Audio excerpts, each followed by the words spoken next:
I'm joined now by energy consultant Robert Buckley and fuel poverty campaigner Ruth London. Great to see you both tonight, and thanks for coming on to talk about this. Robert, I wonder if I can go to you first, because this idea that most people will see bills going up, even though we know that prices are actually coming down, it doesn't seem fair. Can you explain why it's happening?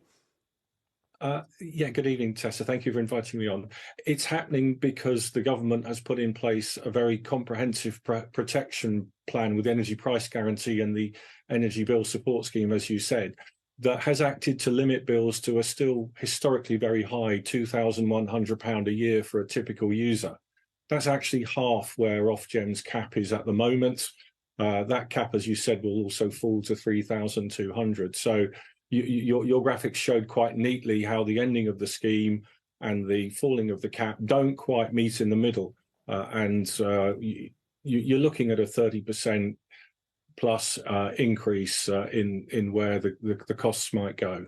A 30% increase. Ruth, if I could ask you, how is this going to affect people? Because you work with people, help people, don't you, who are really struggling with fuel poverty?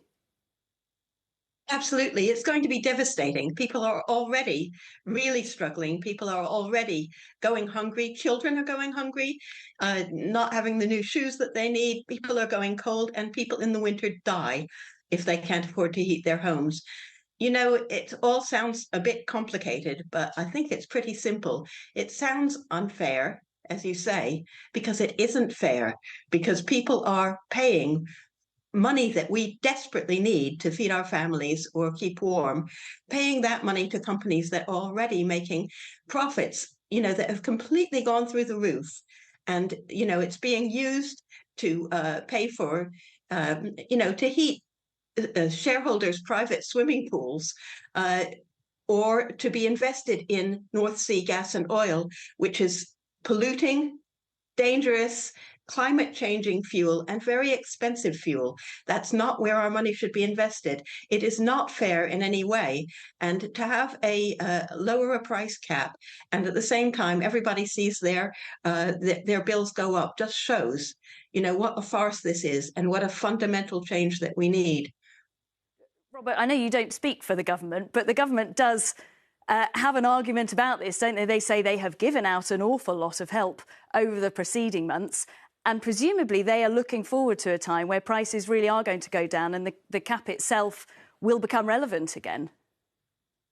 The cap should become relevant again. It should go down further to 2,200-ish if our figures are right from the 1st of July. I think it's worth remembering that even at that level, it's still double where energy bills have been historically. And as my colleague has said, there's still a profound need to give assistance to many, many people in society who struggle to pay their bills. Ruth, specifically, what kind of assistance are you asking for? Because you want the government to do more right now, don't you? We're asking for something much bigger. We want a new energy pricing system where each household will get free enough to cover the basics. You know, heating, lighting, hot water, keeping the fridge going, enough for disability aids and medical appliances, enough for connectivity. You know, broadband's going to go up at the same time.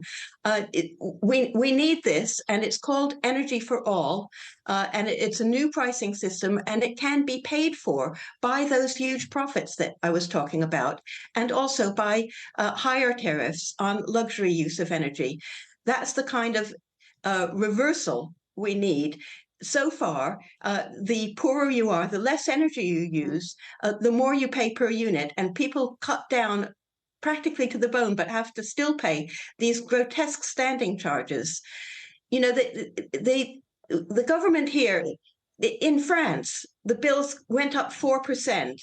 In the UK, they've doubled. Okay. That is a choice. Nurses' wages have been held down, but the energy prices have been allowed to go up, so that, you know, a nurse coming off a shift after a long day can't even afford to run a hot shower. You know, that's a political choice. And I'm afraid these choices really have to be changed, because people in this country will not forever put up with thousands of people dying every winter because we can't heat our homes. You know, Okay. and the figures that they give now, these are averages. For a lot of people, they're even worse. If your home is poorly insulated, you know, or in poor repair, you know, you're paying a lot more and you're heating the streets and it's bad for the climate. If you are okay. Ruth, I'm terribly sorry. We're running out of time, so we will have to leave it there. But Ruth London and Robert Buckley, thank you for joining us tonight and entering into this debate again.